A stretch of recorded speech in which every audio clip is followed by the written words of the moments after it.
E1 के बारे में हम लोग पिछले क्लास में जान चुके हैं। अब हम लोग बीटा एलिमिनेशन यानी कि 1-2 एलिमिनेशन में नेक्स्ट उसका जो टाइप है E2 उसके बारे में जानेंगे। E2 का मतलब क्या होता है? 2 मतलब bye molecular and E means elimination. अब नाम से ही स्पष्ट है कि ये क्या होगा रिएक्शन, ये जो है बाय मॉलिकुलर रिएक्शन होगा। ये रिएक्शन जो होता है सेकेंड ऑर्डर रिएक्शन होता है और कंसर्टेड यानी कि एक ही स्टेप में ये रिएक्शन हो जाता है। एक ही स्टेप में हो रहा है, वन स्टेप रिएक्शन है यानी कि इंटरमीडिएट नहीं फॉर्म करेगा। इस रिएक्शन में E2 रिएक्शन की जो खासियत है वो है कि यहाँ पे जो लिविंग ग्रुप होता है वो भी बहुत अच्छा नहीं होता है और जो एसिडिक बीटा कार्बन पे जो एसिडिक हाइड्रोजन होता है वो भी बहुत काफी एसिडिक नहीं होता है, काफी इजीली जो है अपने इलेक्ट्रॉन को डोनेट कर दे। अब क्या है कि कैसे हम पहचानेंगे कि ये E2 रिएक्शन यहाँ होगा कि नहीं होगा? तो पहला जो है कि यहाँ पर जो बेस होगा वो काफी स्ट्रांग होगा। हम E1 reaction even polar solvent के प्रेजेंट में भी करा लेते हैं, लेकिन यहाँ पर क्या है, स्ट्रॉन्ग बेस का प्रेजेंस बहुत जरूरी है। जब स्ट्रॉन्ग बेस प्रेजेंट हो तभी E2 रिएक्शन हो सकता है। अब यहाँ पे क्या होता है, एक चीज और यहाँ का कंडीशन है कि एंटी पेरिप्लेनर ट्रांजिशन स्टेट फॉर्म करता है, यानी कि जो E2 एलिमिनेशन है वो एंटी एलिमिनेशन भी है। यहाँ जो ट्रांजिशन स्टेट फॉर्म करता है वो एंटी पेरिप्लेनर होता है। तो हमें देखना होगा कि क्या जो ग्रुप जो हम हाइड्रोजन और जो लिविंग ग्रुप है वो एंटी पेरिप्लेनर है। अगर होगा तभी ये E2 रिएक्शन हो सकता है। अगर हम इसका काइनेटिक्स देखें यानी कि रेट ऑफ रिएक्शन के बारे में जानना चाहें तो यहाँ पे क्या होता है, एक ही स्टेप में रिएक्शन हो जाता है और बेस का प्रेजेंट, स्ट्रॉन्ग बेस का प्रेजेंट जरूरी है। इसलिए यहाँ पर बेस और अल्काइल हैलाइड जो हम सब्सट्रैक्ट लेते हैं वो दोनों जो होते हैं रिएक्शन रेट को इफेक्टेड करते हैं, इफेक्ट डालेंगे। ये दोनों प्रेजेंट रहेंगे, इन दोनों का कॉन्सेंट्रेशन हमारे रेट ऑफ रिएक्शन में जरूरी है। अब ये जो रिएक्शन होता है E2 जो रिएक्शन होता है वो क्या होता है, रेजियो सेलेक्टिव भी है और स्टीरियो स्पेसिफिक है। रेजियो सेलेक्टिव मीन्स हम यहाँ पे सेटजेफ और हुफमैन दोनों तरह के प्रोडक्ट फॉर्म करते हैं।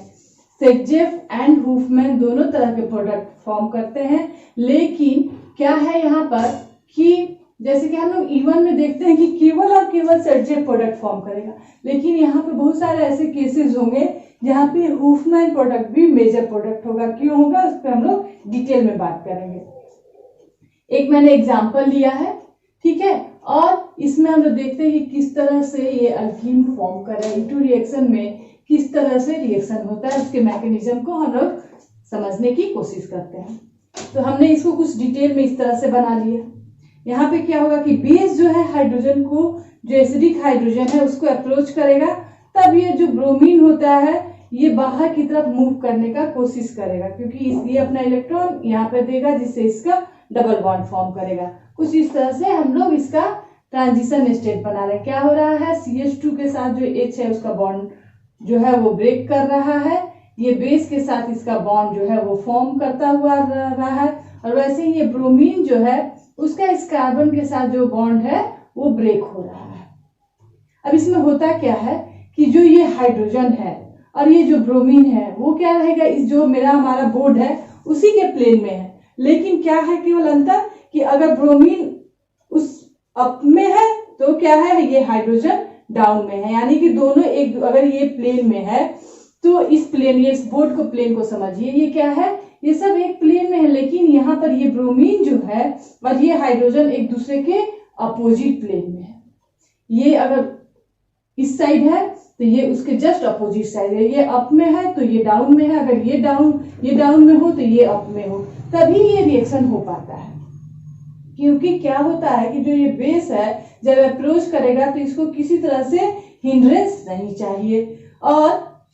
और भी एक रीजन है, क्योंकि ये जो डबल बॉन्ड फॉर्म करेगा तो ये जब भी फॉर्म करेगा तो p ऑर्बिटल के साइड वाइज ओवरलैप के कारण फॉर्म करेगा। होता क्या है कि ये जो CH बॉन्ड होता है, इसके सिग्मा बॉन्ड जो यहाँ पे होता है, जो ब्रेक करता हुआ हम दिखा रहे हैं यहाँ पे ट्रांजिशन स्टेट में, इस सिग्मा बॉन्ड के कारण, और ये ब्रोमीन और कार्बन के बीच में जो बॉन्ड होता है उसमें सिग्मा एंटी बॉन्डिंग के कारण जो ऑर्बिटल होता है उसी के कारण ये CC डबल बॉन्ड का फॉर्मेशन होता है। CH सिग्मा बॉन्ड और CBr, ये C और ये Br यानी जो भी लिविंग ग्रुप हो उसका जो anti bonding sigma anti bonding orbital होता है, उसके कारण ये जो है सी डबल बॉन्ड का फॉर्मेशन होता है। अब पी ऑर्बिटल जब तक यहाँ पे साइड वाइज ओवरलैप होता है पाई बॉन्डिंग के लिए, पी ऑर्बिटल के ओवरलैप से होता है। अगर इस तरह से नहीं रहेंगे तो क्या होगा, ये डबल बॉन्ड फॉर्म ही नहीं कर पाएगा। तो इस पूरे प्लेन को हम लोग दो भाग में बांट सकते हैं। पेरीप्लेनर प्लेन को, इस प्लेन को दो भाग में हम बांट सकते हैं। एक होता है सिन पेरीप्लेनर एंड एंटी पेरीप्लेनर। अब सिन में क्या होगा कि दोनों हेलोजन हो, लिविंग ग्रुप जो है, और हाइड्रोजन, वो दोनों एक ही साइड में रहेगा। और एंटी में क्या होता है, ये दोनों अपोजिट साइड में है। अगर अपोजिट साइड में है मतलब क्या हुआ कि कोई चीज अगर एक या इस तरह से है तो इन दोनों के बीच में जो एंगल बनेगा इसके और इसके बीच में, वो किस तरह से बनेगा, 180 डिग्री का होगा। लेकिन ये दोनों चूंकि एक ही साइड में है तो ये डाइहेड्रल जो एंगल यहाँ पे होगा वो कैसा होगा, 0 डिग्री होगा। तो जहां पर भी सेम साइड में हो वहां पर क्या होगा, कभी भी आपका E2 एलिमिनेशन नहीं होगा। आपको हमेशा ध्यान देना है E2 एलिमिनेशन में कि जो हाइड्रोजन प्रेजेंट है वो कहां पर है। अगर वो लिविंग ग्रुप के प्लेन में हो, पहला तो यहाँ पर डबल बॉन्ड फॉर्म ही नहीं कर पाएगा, दोनों को एक ही प्लेन में होना चाहिए। लेकिन वो क्या होना चाहिए दूसरा इसके साथ, ये दोनों जो हो एक दूसरे से अपोजिट साइड में हो, प्लेन में नहीं। आप इस बात को ध्यान दीजिए कि ये दोनों जो हो इनका प्लेन तो सेम हो लेकिन क्या हो, अपोजिट साइड में हो। केवल क्या कर रहे हैं, हमेशा ध्यान दीजिए, ये दोनों जो हैं एक ही प्लेन में हो लेकिन अपोजिट साइड में हो। तभी अगर ऑर्बिटल अगर एक प्लेन में नहीं रहेंगे तो साइड वाइज ओवरलैप नहीं हो पाएगा पी ऑर्बिटल का, और ये double bond carbon carbon double bond नहीं फॉर्म कर पाएगा। बहुत सारे एग्जांपल से हम इसको समझने की कोशिश करेंगे। एंटी पेरीप्लेनर प्लेन को और अच्छे से समझने के लिए अगर हम उसका न्यूमैन प्रोजेक्शन फॉर्मूला बना ले, और मुझे आशा आप लोगों को आती होगी, उसमें क्या करते हैं कि इस साइड से देखते हैं और इन दोनों को कार्बन जो होता है उसको एक के बाद एक ये सर्कल से हम लोग शो करते हैं। उसके बारे में हम लोग अलग से डिस्कस करेंगे। क्या है, अगर इस मॉलिक्यूल का हम चाहें स्टैगर्ड फॉर्म, इसको अगर हम चाहें न्यूमैन प्रोजेक्शन बनाए, कुछ इस तरह से ये बनेगा। ये क्या है, स्टैगर्ड फॉर्म है जो कि काफी स्टेबल होता है। तो आप देखिए क्या हो रहा है, ये जो है ये दोनों एक प्लेन में तो है, ये जो हमारा लिविंग ग्रुप है, और ये एसिडिक हाइड्रोजन जो है जिसे हमें बीटा कार्बन या बीटा हाइड्रोजन, बीटा कार्बन पे जो प्रेजेंट एसिडिक हाइड्रोजन है जिसे हमें रिमूव करना है, वो दोनों एक प्लेन में तो है लेकिन अपोजिट साइड में है। तो मतलब क्या है कि वो स्टैगर्ड कन्फर्मेशन में है। और अगर हम सिन पेरीप्लेनर में इसी सेम चीज को हम सिन पेरीप्लेनर बना के देखना चाहें, जैसा कि हम लोग इसके पहले वाले एग्जांपल में कर रहे थे, तो अगर इस तरह से बना, इन दोनों के बीच में कितने डिग्री का डाइहेड्रल एंगल बनेगा, 180। और इसको अगर हम लोग इसका न्यूमैन प्रोजेक्शन बनाए तो इक्लिप्स कॉन्फर्मेशन बनेगा इस तरह से कुछ। और इन दोनों के बीच में अगर हम लोग डाइहेड्रल एंगल देखना चाहे तो क्या हो जाएगा, इनके बीच में कितना डिग्री का डिफरेंस है, 0। अब इनमें क्या होगा, 180 डिग्री है ना, एक दूसरे से जस्ट अपोजिट है। अब देखिए यहाँ पर बेस को अटैक करना ज्यादा इजी है या यहाँ पे क्या है, कोई हिंड्रेंस नहीं है, इजीली बेस क्या है इस हाइड्रोजन को रिमूव कर सकता है। लेकिन इसके केस में क्या होगा, काफी प्रॉब्लम होगा। इसलिए क्या होता है कि एंटी पेरीप्लेनर जब होगा तब ये रिएक्शन हो सकता है, इक्लिप्स के केस में नहीं होगा। इस तरह से अगर चाहे इस केस में अगर एलिमिनेशन रिएक्शन कराना चाहे तो नहीं होगा। अब देखिए हमने क्या किया, 1 2 3 4 कार्बन है, तो ये क्या हो गया, ये और उसके सेकेंड पोजीशन पे ये ब्रोमीन लगा हुआ है तो 2 ब्रोमोब्यूटेन है। और यहाँ पे एक स्ट्रॉन्ग बेस हमने ले लिया, इथेनॉलिक सोडियम इथेनॉट है ना, NaOET। ये क्या है, इथाइल ग्रुप, और ये अल्कोहल का एक ग्रुप होगा और ये NOH का पार्ट होगा। जब NaOH और ET मतलब होता है इथाइल ग्रुप, OH को हम लोग अगर ये कराए तो क्या बन जाएगा, NaOET प्लस H2O, यही होगा। तो वही वाला चीज है यहाँ पे। तो ये एक स्ट्रॉन्ग बेस है। और तो हमें क्या मिलेगा यहाँ से, देखिए अगर ये रिमूव, यहाँ ये अल्फा कार्बन है, इसके 2 पोजीशन, ये बीटा और ये बीटा। तो अगर यहाँ से चूंकि यहां से हाइड्रोजन को अगर हम रिमूव करें कर सकते हैं, और एक यहां से भी कर सकते हैं, दोनों तरफ से कर सकते हैं। तो अगर हमने इस वाले को रिमूव किया तो ब्यूटीन मिलेगा। ठीक है, ये ब्यूटीन जो होगा वो दो तरह का हो सकता है। ये मिथाइल ग्रुप जो है इसके अपोजिट साइड, इन दोनों कार्बन कार्बन डबल बॉन्ड के बीच में जो ये दोनों मिथाइल ग्रुप लगे वो अपोजिट साइड में हो तो ये ट्रांस हो जाएगा, और क्या हो एक ही साइड में हो तो सिस हो जाएगा। ये दोनों फॉर्म कर सकता है यहाँ पे। और देखिए ये क्या है, यहाँ पे जो अल्फा हाइड्रोजन है ये इसका काउंट ज्यादा है, यहाँ पे होगा भी और यहाँ पे भी होगा। लेकिन एक और बन सकता है इसमें प्रोडक्ट, कौन सा, अगर हम यहाँ का बीटा हाइड्रोजन रिमूव कर दे तो ये डबल बॉन्ड यहाँ पे फॉर्म कर जाएगा, जैसा कि हमने साइड में दिखाया है। ये ब्यूट 1 इन फॉर्म करेगा। ये किस तरह का प्रोडक्ट होगा, लेस अल्काइलेटेड है। यहाँ पे एक यहाँ पर ही केवल क्या है अल्फा हाइड्रोजन है, तो यहाँ पे अल्फा हाइड्रोजन क्या है कम है और यहाँ ज्यादा है, तो ये क्या होगा ज्यादा स्टेबल प्रोडक्ट होगा, और ये क्या होगा कम स्टेबल प्रोडक्ट होगा। यानी ये किस तरह का प्रोडक्ट है, होफमैन प्रोडक्ट है। और ये किस तरह का प्रोडक्ट है, ये सेटजेफ प्रोडक्ट है। अब क्या है इसके बाद इसमें देखा जाए कि और ये सिस है और ये ट्रांस है, तो ट्रांस कैसे बना होगा। अगर हम यहां से देखें तो ये क्या होगा, जब ये स्टैगर्ड फॉर्म में होगा, क्योंकि यहां से जो हाइड्रोजन जो जस्ट इसके अपोजिट होगा, और ये जब अपोजिट होगा ये दोनों ग्रुप, ठीक है, ये इस कार्बन पे और इस कार्बन को इस तरह से हम देख रहे हैं, क्या कर रहे हैं, इस कार्बन को और इस कार्बन पे, और इस साइड से हमें देखना है। ठीक है, अब इसको अपोजिट करने के लिए हमें क्या करना होगा, अगर हम यहाँ से देख रहे हैं तो ये ब्रोमीन देखिए, और ये अलग साइड यहाँ से आ रहा है, एक हाइड्रोजन इसके पीछे आ रहा है जो हमने यहाँ बनाया। ठीक है, अब ये इसके बाद अगर इसको देखिएगा तो जस्ट इसके अपोजिट में, इसलिए नीचे है, तो इससे क्या होगा, इस स्टैगर्ड फॉर्म से हमारा ये ट्रांस वाला ब्यूट 2 इन बनेगा, ये इजिली रिमूव हो जाएगा और इन दोनों के बीच में ये वाला डबल बॉन्ड फॉर्म कर जाएगा, तो ये ट्रांस वाले फॉर्म से फॉर्म करेगा। लेकिन ये जो सिस वाला है जिसमें दोनों मिथाइल ग्रुप एक ही साइड में हो रहा है, वो कैसे फॉर्म करेगा, इस स्टैगर्ड फॉर्म से तो फॉर्म नहीं करेगा,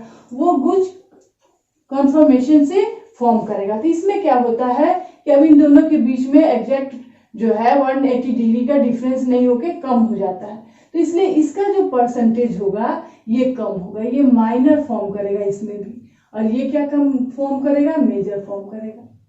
ये दोनों बनेंगे लेकिन यही मेजर फॉर्म करेगा, क्योंकि ये स्टैगर्ड फॉर्म से फॉर्म कर रहा है और ये ज्यादा स्टेबल होगा, इससे रिमूव करना ज्यादा इजी है। यहाँ पे क्राउडिंग देखिए, खुद ही से पता चल रहा है कि यहाँ पे क्या हो रहा है, क्राउडिंग बढ़ रहा है, यहाँ पे क्राउडिंग बढ़ रहा है, जिसकी वजह से इसको रिमूव करना ज्यादा टफ होगा बनस्पत की इससे। इसमें क्या है, किसी तरह के बेस को क्राउडिंग फेस नहीं करना पड़ेगा, इसलिए ट्रांसब्यूट 2 इन जो होगा वो इजीली फॉर्म करेगा।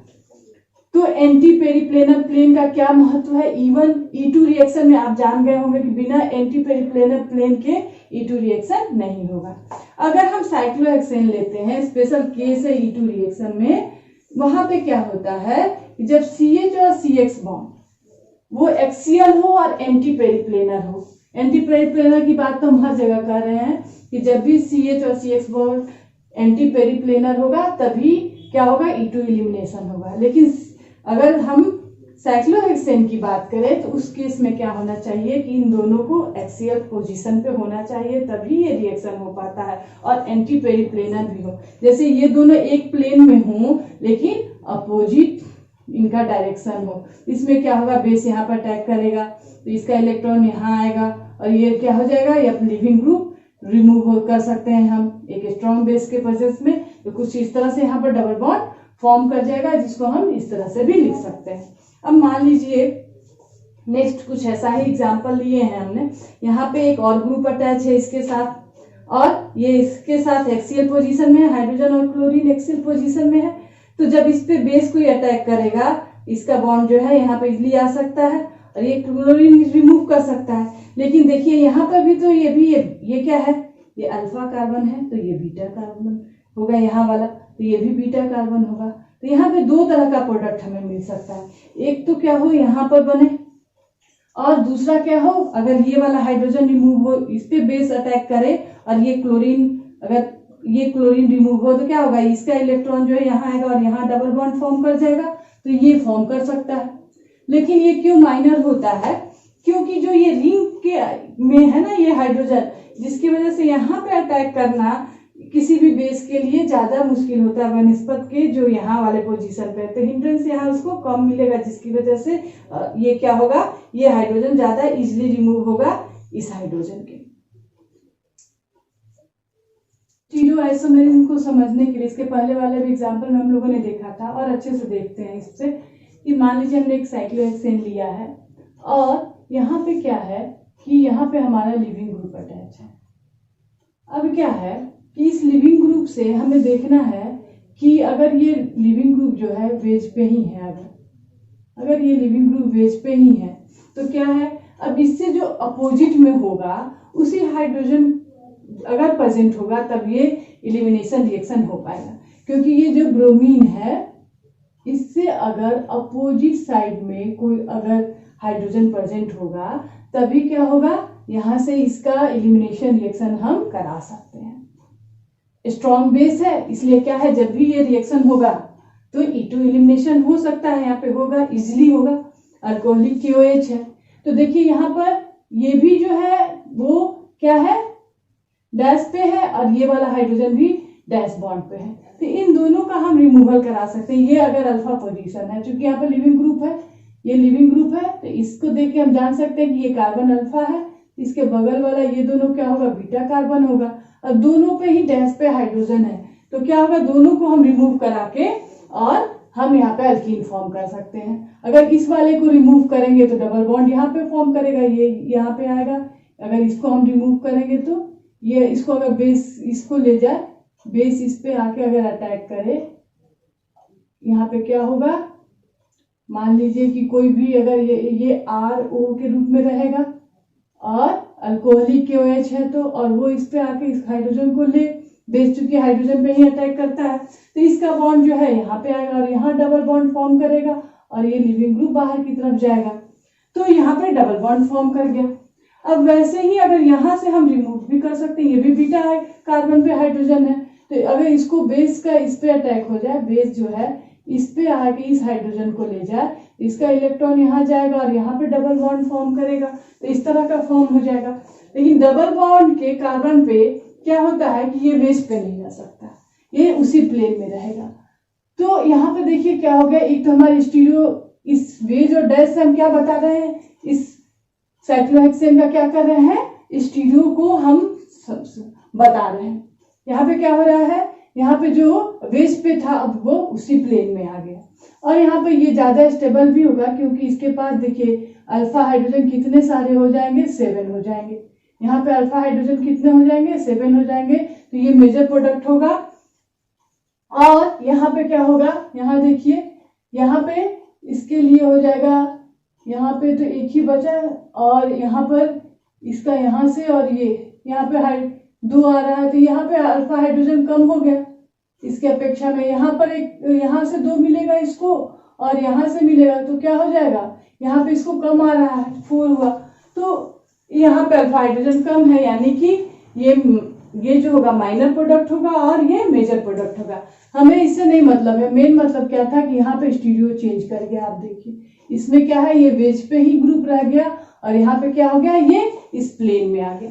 अब मान लीजिए सेम ग्रुप है और यहाँ पे हमने क्या कर दिया, इस वाले पे हमने लगा दिया अगर दोनों जगह वेज पे हाइड्रोजन। अभी तक क्या था, यहाँ डैश पे था लेकिन यहाँ वेज बॉन्ड पे हो गया, यानी कि ये दोनों सेम प्लेन में हो गए। तो ये वाला जो हाइड्रोजन है ये अल्फा कार्बन हुआ, क्योंकि यहाँ पे लिविंग ग्रुप लगा है। अब इसके बीटा पोजीशन से ही हाइड्रोजन को हमें रिमूव करना है, तो यहाँ से क्या हो जाएगा, अब देखिए कि यहाँ से क्या होगा, ये वाला तो दोनों सेम साइड में हो गया, तो एंटी पेरिप्लेनर प्लेन चाहिए, इसलिए ये दोनों क्या हो जाएगा, कभी भी यहाँ से इस हाइड्रोजन को हम रिमूव नहीं करेंगे। E2 मैकेनिज्म में हमने देखा है। अब यहाँ पर क्या है, एक बॉन्ड तो यहाँ पे हाइड्रोजन का ऐसा भी है, हर जगह तो 2-2 हाइड्रोजन लगा हुआ है, तो एक तो होगा जो बैक साइड में होगा, तो वो क्या होगा, वो उस पे बेस जो होगा वो अटैक कर सकेगा और इसका बॉन्ड यहाँ पर जाएगा और सिर्फ यही एक प्रोडक्ट फॉर्म करेगा। इससे हमें क्या समझ में आ रहा है कि जिस तरह का हम रिएक्टेंट लेंगे उसी के हिसाब से, चाहे ये एग्जाम्पल हो या ये एग्जाम्पल हो, जिस तरह का हम रिएक्टेंट ले रहे हैं प्रोडक्ट भी हमें उसी तरह का मिल रहा है।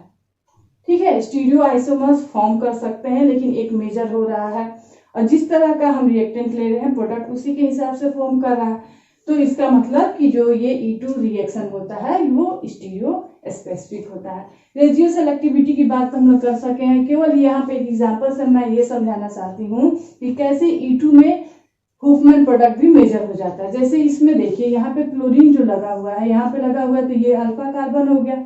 अब इसके बगल में ये बीटा और ये बीटा, अगर इसको 1 मान ले और इसको 2 मान ले तो क्या हो सकता है, अगर 2 वाले से करे तो क्या होगा, 2 वाले पे अगर बेस जो है वो इसको ले जाए, बेस का क्या काम है, हाइड्रोजन को लेना, तो ये हाइड्रोजन के ले हाइड्रोजन का इलेक्ट्रॉन कहाँ आएगा, यहाँ पे शिफ्ट करेगा और यहाँ पे डबल बॉन्ड फॉर्म करेगा। इस तरह से ये अल्काइलेटेड भी होगा, यानी कि ज्यादा अल्काइलेटेड है इसलिए क्या है, ये सेल्फ प्रोडक्ट है। लेकिन यहाँ पे क्या है, देखिए कि ये जो हाइड्रोजन है ये 2 मिथाइल ग्रुप के कारण काफी क्राउडेड हो गया है, ये काफी क्राउडेड है।